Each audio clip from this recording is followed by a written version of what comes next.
editor of the journal Sthapatyam.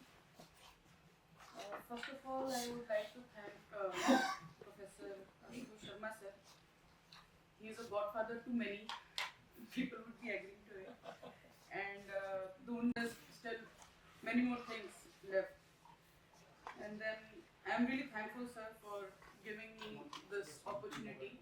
And what I have, the biggest thing which I have learned from you is, if you get any problem in life, start thinking that you are Sharma sir and the problem will be solved.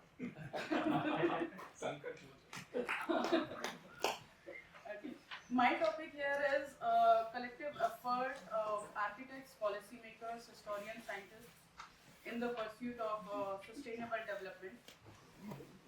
And being in the profession for more than 15 years, I have come across many case studies of families, social structures,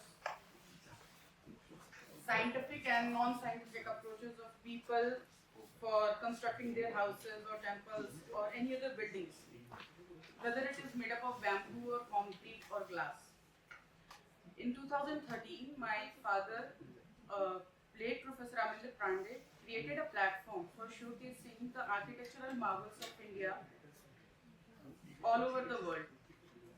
In the pursuit of it, we have been able to discover a lot of untouched manuscripts which specifically tell us about the art of creating a space or a building.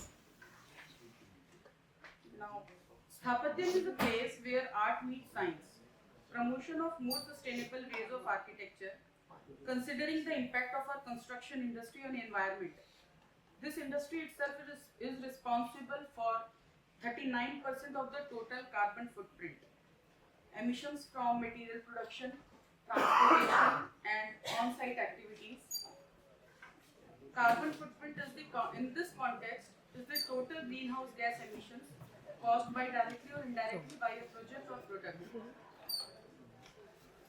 In our field, architecture is not just about fixing the rooms and corners, it's also about creating a base for humans and society which can be more sustainable, integrated and progressive. Ancient Indian architecture is a profound blend of art, science and spirituality that goes far beyond simple construction.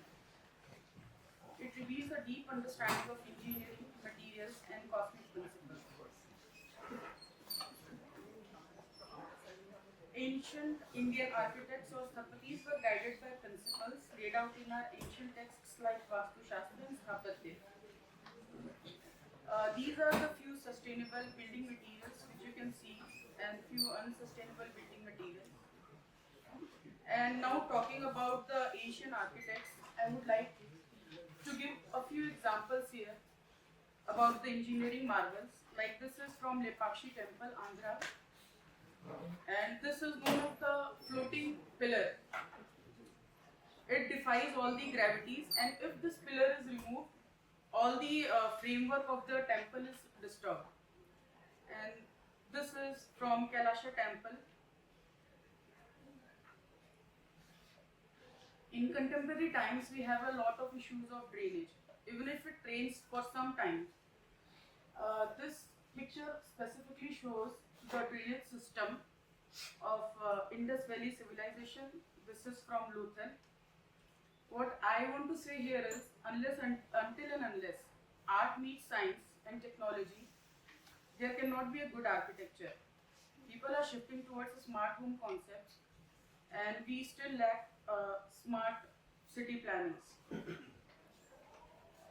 Now we here at Sthapatyam are trying to break the dichotomy between art and science and creating a platform for publication of the greatest researchers of the world for sustainable future, promoting sustainable buildings and sustainable products. That is what all I would like to say, and this is the journal which we produce. I have a few copies also of it available with me.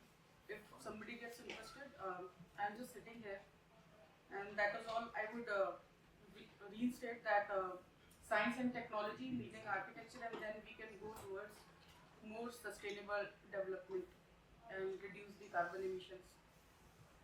Thank you.